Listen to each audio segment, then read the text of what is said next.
juta ringgit untuk maksud B7 Jabatan Perkhidmatan Awam adalah untuk menampung pembayaran rawatan pesara awam Persekutuan dan Angkatan Tentera Malaysia sebanyak 72 juta ringgit untuk maksud B21 Kementerian Pertanian dan Industri Asas Tani adalah untuk menampung perbelanjaan melaksanakan program jaminan bekalan dan pengedaran agromakanan bagi menangani kes kesan harga barang, dan sebanyak 26.7 juta ringgit untuk maksud B13 Kementerian Luar Negeri bagi menampung keperluan pencalonan Malaysia sebagai ahli tidak tetap Majlis Keselamatan Pertubuhan Bangsa-Bangsa Bersatu dan perbelanjaan pembukaan pejabat perwakilan baru.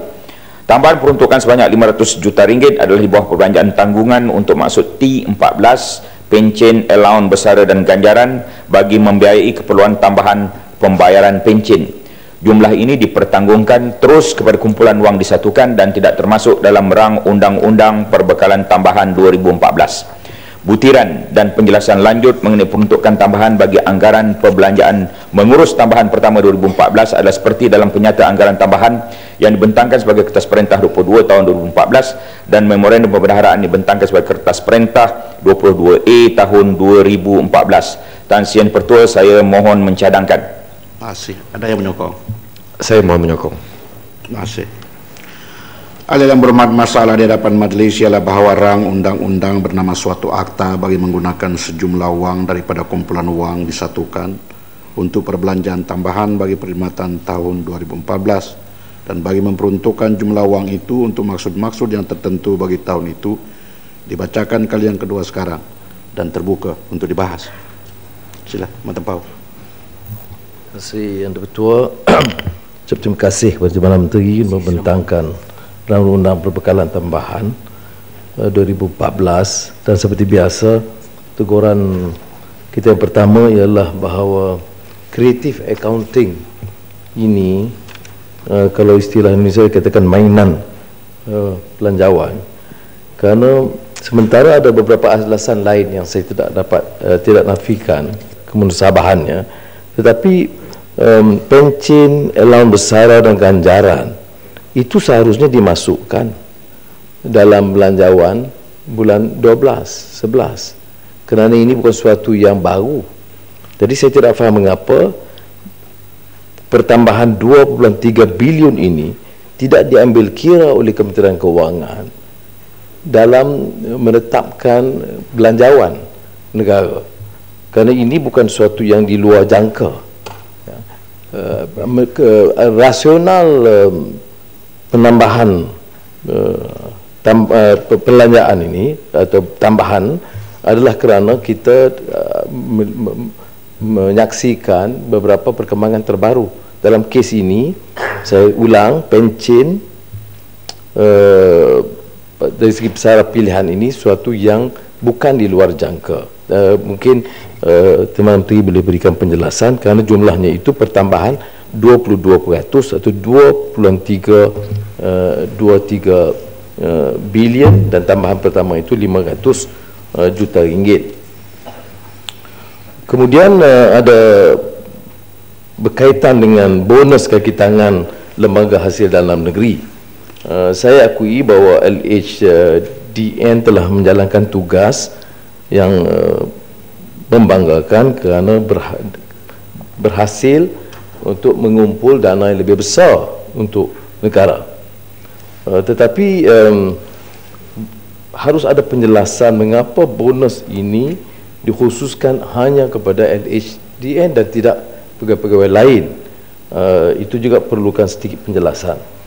Tetapi saya ada kaitan di sini ialah tugas kita memperoleh pendapatan negara tidak boleh melepaskan tanggungjawab kita daripada kebocoran dan ketirisan. Ini saya nak sebut umpamanya pengalaman apa yang kita ulang kali menyatakan, tetapi hanya dikesampingkan oleh kerajaan, sama terutama Kementerian Kewangan, seolah-olah laporan Global Financial Integrity ratusan juta ringgit, bahkan bilion, puluhan bilion ringgit dikeluarkan dari negara tanpa rekod. Sampai sekarang jawapannya itu ialah bahawa jumlahnya mungkin kecil dan macam-macam alasan. Saya nak bagi contoh. India menghadapi masalah yang sama. Kerajaan mantan Perdana Menteri Manmohan Singh menjalankan beberapa tindakan tidak memuaskan, kerana jumlah yang dibawa keluar itu berpuluh bilion. Mengapa satu kerajaan nak lindungi beberapa korporat besar yang mencuri wang negara, walaupun ada undang-undang baru yang diperkenalkan, dan kita akan bahaskan, tapi kaitan ini kerana kalau ini dikemas kini, ia akan menyebabkan, pertama, defisit akan kurang, keduanya, beban cukai boleh dikurangkan. Jadi tidak payah kita terlalu sibuk memikirkan soal kenaikan harga barang kerana ratusan bilion ringgit dikeluarkan. Ini jangan dinafikan kerana bukan angka saya, angka Global Financial Integrity. Baik, saya kembali ke pengalaman di India. Bila keadaan ini menjadi runcing dan tewas kerajaan Kongres di bawah pimpinan Manmohan Singh, Perdana Menteri baru Narendra Modi ambil alih, dan di antara tugas pertama dalam mesyuarat jemaah menteri dia pengurusi ialah menubuhkan suatu jawatankuasa khas dipengurusikan oleh salah seorang hakim yang sangat dihormati, Justice M.B. Shah, Special Investigation Team mengenai masalah ini, ratusan bilion ringgit, 344 bilion dolar dari 2002 hingga 2011, 85 bilion 2011 sahaja. Kita angkanya tak jauh daripada situ. Bagi negara yang lebih kecil, jumlahnya juga ratusan bilion. Saya dah keluarkan ini dalam sidang yang lalu, saya tak ulang. Tetapi memadai untuk saya sebutkan, tidak ada suatu kesungguhan untuk mengadakan satu jawatankuasa peringkat tertinggi untuk menangani masalah ini. Bagaimana wang yang dikeluarkan, walaupun ada undang-undang. Ini bukan masalah undang-undang, masalah penguatkuasaan dan political will, tekad politik. Apakah kita akan melindungi penjenayah yang bawa lari wang dari dalam negara keluar? Kerana ini akan menyelesaikan banyak masalah kewangan. Jadi ini walaupun ada beberapa persoalan dasar saya berbeza pendapat mungkin dengan Narendra Modi, tetapi kita harus akui ketegasan beliau peringkat awal ini untuk menangani masalah apa yang disebut dengan izin biggest chunks of black money that is expected to be deposited in bank accounts outside of India. Dan ini laporan GFI yang digunakan oleh India ini adalah laporan yang sama yang melibatkan negara Malaysia, tetapi tindakannya berbeza daripada kesungguhan tekad politik menyerbu orang-orang yang terlibat dalam kecurangan menipu negara dengan cara kita melindungi mereka, atau sekurang-kurangnya tidak ada tindakan yang tegas. Ada hal juga yang menyentuh tentang defisit, walaupun saya akan meminta Kementerian Kewangan memberikan penjelasan bagaimana peningkatan jumlah begini besar tidak akan mengurangkan defisit, walaupun unjuran dibuat oleh Perdana Menteri itu berbeza, tetapi oleh kerana kenyataan itu telah dibuat oleh Timbalan Menteri, saya rasa wajar kita berikan ruang untuk beliau berikan penjelasan lebih terperinci bahawa tidak akan ada peningkatan atau membengkak defisit ke tahap yang dijanjikan sebelum ini. Kerana kalau kita lihat semata-mata dari segi pendapatan yang ada, yang dijadual diperolehi dan juga peningkatan perbelanjaan, maka kita lihat 2009 kerana penambahan itu 21.3 bilion, itu 10.3% pertambahan perbelanjaan. maka kenaikan dan dia memberikan kesan kepada defisit.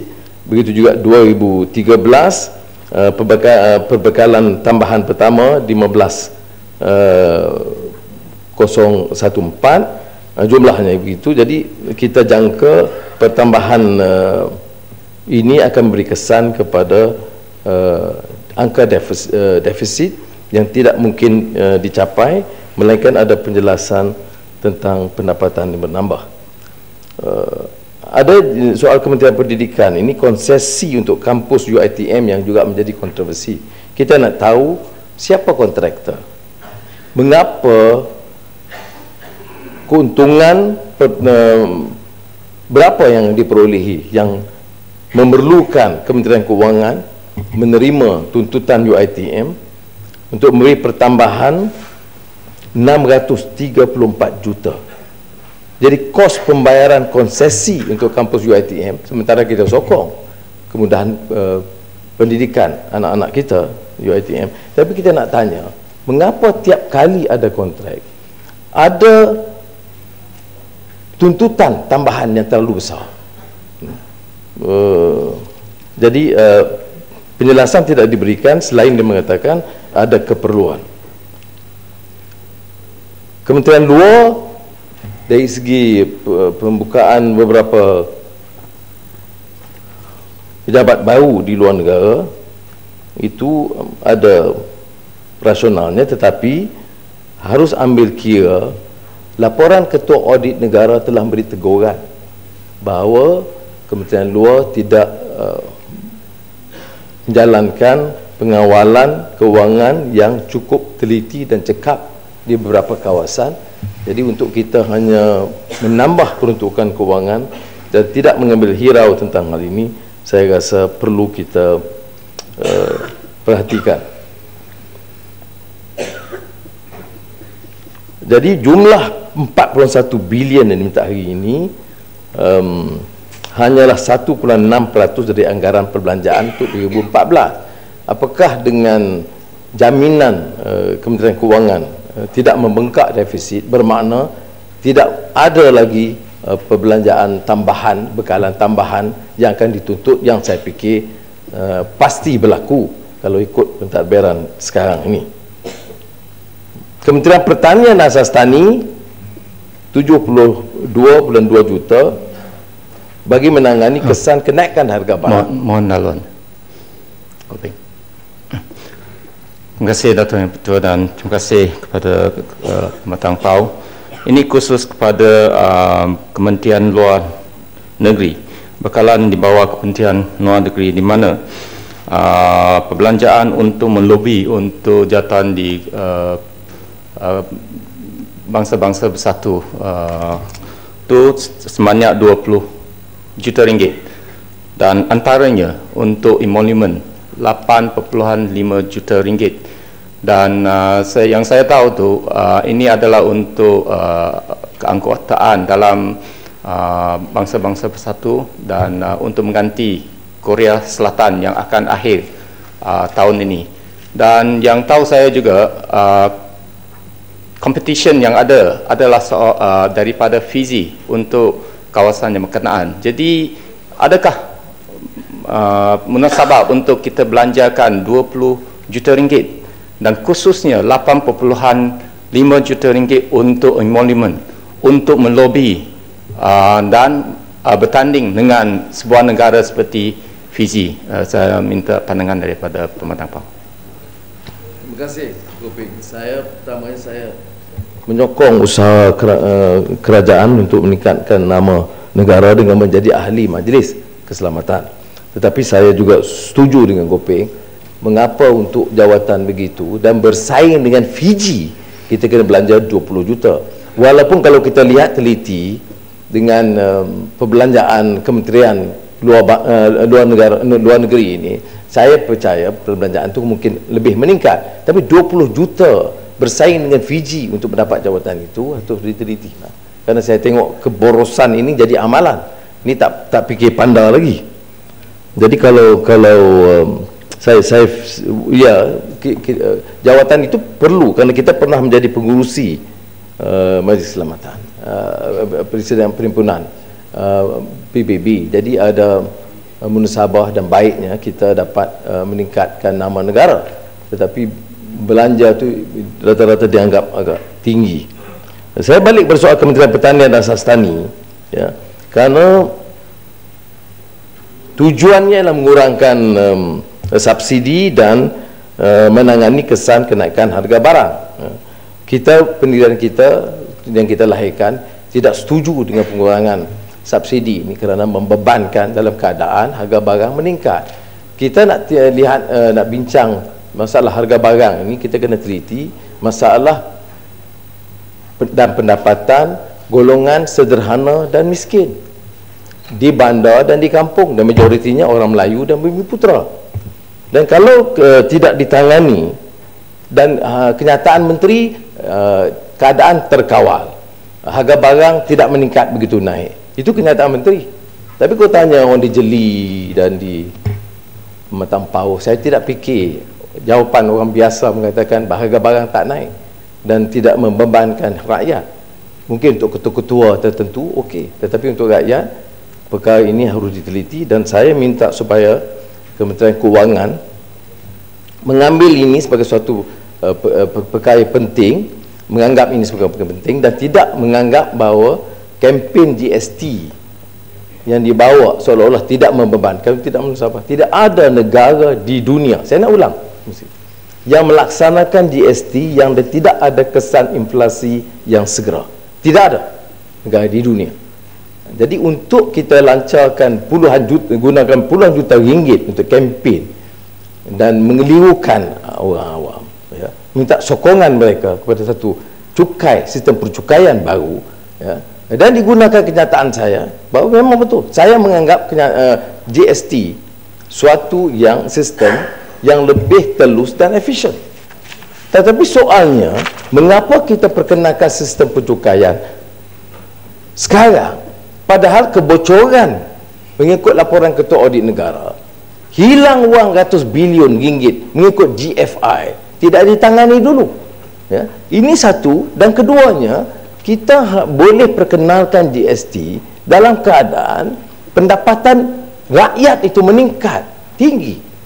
Negara-negara yang perkenalkan dengan berkesan, janganlah gunakan Zimbabwe ke Mali yang perkenalkan, tetapi rakyatnya itu hidup dalam keadaan derita.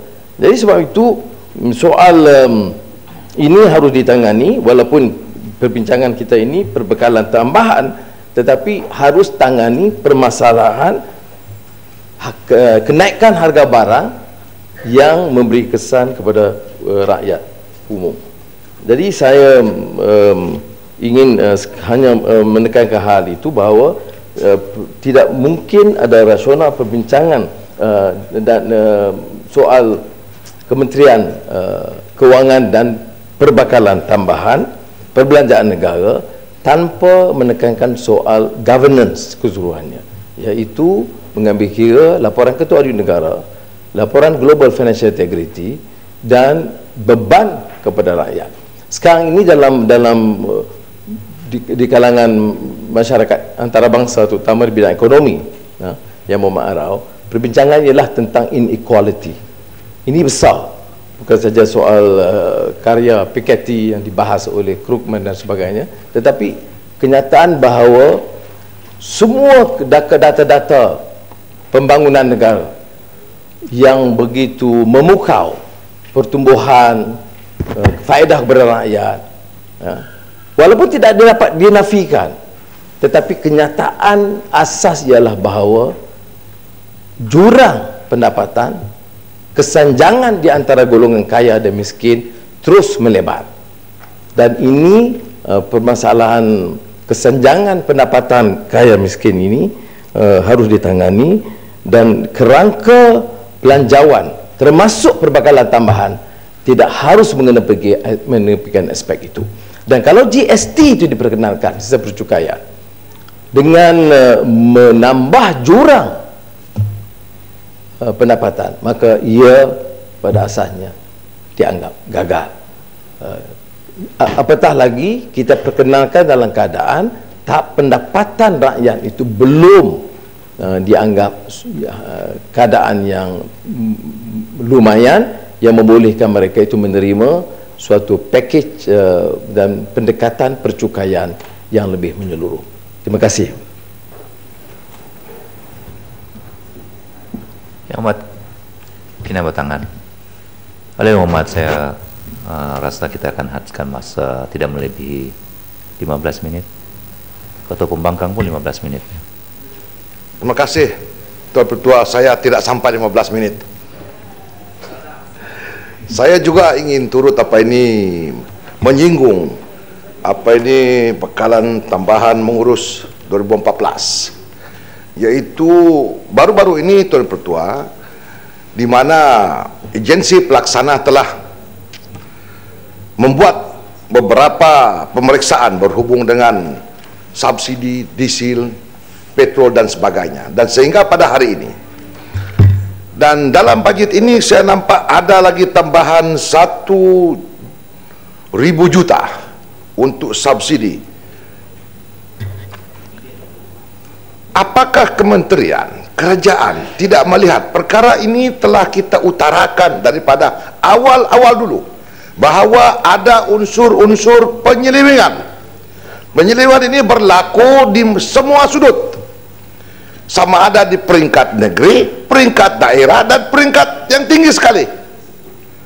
Tetapi ketika itu menteri, apabila kita katakan ada penyelewengan, dia dengan bangganya menyatakan bahwa tidak ada.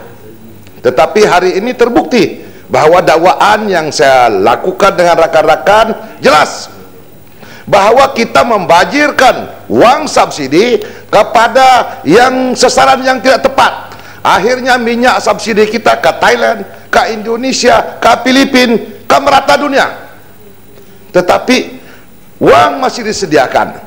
Jadi saya meminta kepada kementerian, tidak ada mekanisme lain, pendekatan yang lain yang boleh kita letakkan memastikan subsidi ini cuma sampai kepada mereka-mereka kumpulan sasar yang betul-betul memerlukan subsidi. Contohnya kita di stesen minyak, saya sudah katakan, apabila subsidi minyak, petrol, diesel di stesen minyak, mereka yang kaya raya pun bawa kereta besar dapat subsidi. Yang baru sampai daripada negara manapun membawa kereta, daripada Amerika, daripada China, Korea, Britain, Singapura, bawa kereta Malaysia dapat subsidi. Jadi bila nak rasionalisasi subsidi ini, yang berhormat Timbalan Menteri dah kata akan ada rasionalisasi. Bila? Saya nak tanya, rakyat nak tanya, rakyat suruh saya tanya, bila dia boleh diadakan? Sebab membajir wang rakyat. Bagus lagi wang subsidi ini kita tambah kepada pendapatan rakyat. Contohnya pemberian BRIM, daripada 1.000 mungkin kita boleh bagi sampai 3.000 satu tahun. Sebab subsidi ini membajir. Jadi saya harap kementerian mengambil perhatian, jangan sampai perkara-perkara begini merugikan rakyat ini. Rakyat akan bangkit menentang kerajaan yang ada ini, maka lenyaplah segala-galanya, subsidi pun tidak ada. Jadi saya bagi amaran awal-awal ya. Yang kedua, Nisa Alam tak tahulah, dia tak faham-faham langsung. Dia makin janggutnya panjang, makin tak faham. Saya ingat Ketua Pembangkang ada masalah di Salam ni. Baru-baru ini Tuan Pertua, melalui forum yang dianjurkan oleh Yang Berhormat Menteri di Jabatan Perdana Menteri, Yang Berhormat Idris Jallah, dan kebetulan juru cakap dia, salah satu dia Tan Sri Francisio YTL. Siapa tu? Dan dalam ketika itu Francisio ada melontarkan beberapa perkataan yang saya rasa perlu diteliti, dan saya, kalau perkara ini benar, saya meminta kerajaan menyediakan saya video ataupun rakaman hujah-hujah daripada Francisio. Sebab dia kata dia tidak lagi mau berniaga di negara ini, sebab negara Malaysia penuh dengan rasuah dan kronisme. Dia rela berniaga di Australia, di Amerika dan sebagainya. Tetapi apabila saya lihat latar belakang Francisio ini, rupanya dia kaya raya dalam negara ini. Dia ada IPP dia berpuluh-puluh. Yang Muhammad, senyap Yang Muhammad. Ini membuat petua. Saya tak tahu salam ni.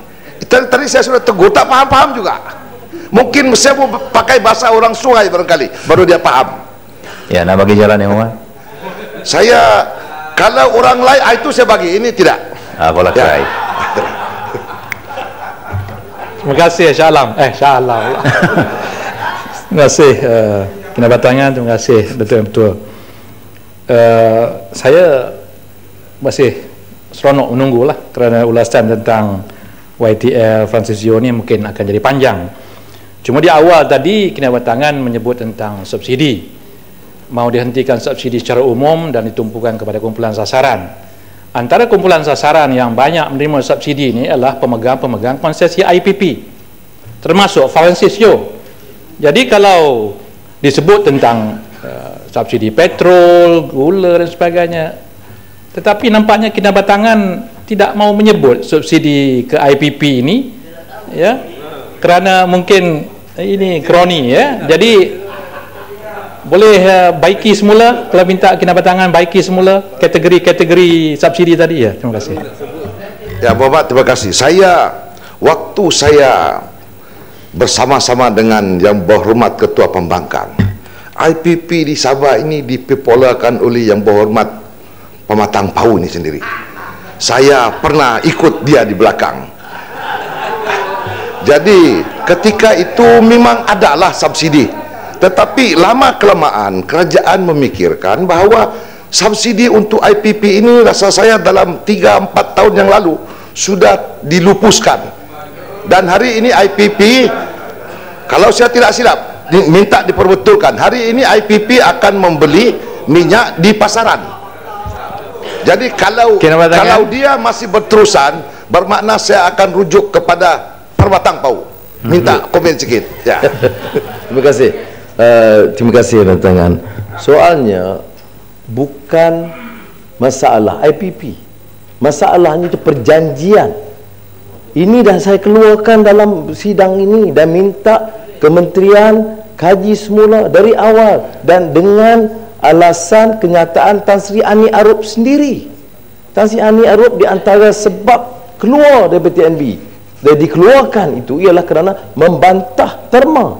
Dan terma itu saya dah sebut pertemuan akhir, walaupun dinafikan, ya, saya masih ingat di pejabat dengan wakil EPU, wakil perbendaraan TNB hadir, ya, membantah semuanya tentang terma. Tapi ada harus kita tahu bahawa penswastaan dan IPP itu keputusannya itu EPU, JPM, bawah Perdana Menteri. Jangan kita nafikan, tak betul. Dan saya tak payah kita politikkan lah. Kenyataan sudah arau. Dia nak pertahan Perdana Menteri masa itu soal lain. Tetapi soalnya yang dipertikai ialah soal terma.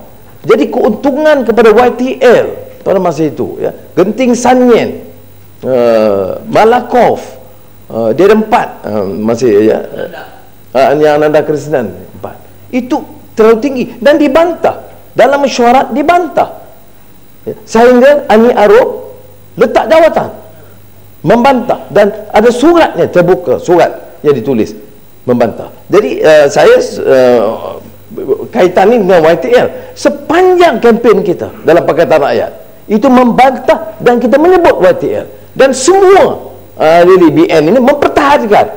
Sekarang baru nak tegur YTL ni. Kalau hari itu tegur sama-sama dah, kita review dah. Yang kita minta ini, dan yang kita minta satu je, one last statement, sahabat saya Kina Batangan, ialah yang kita minta kerajaan ada berani sikit saja runding dengan YTL, Syed Mokhtar, Genting. Nak gunting semula, oh tak boleh, ini dah ada perjanjian, tak boleh gunting semula dah.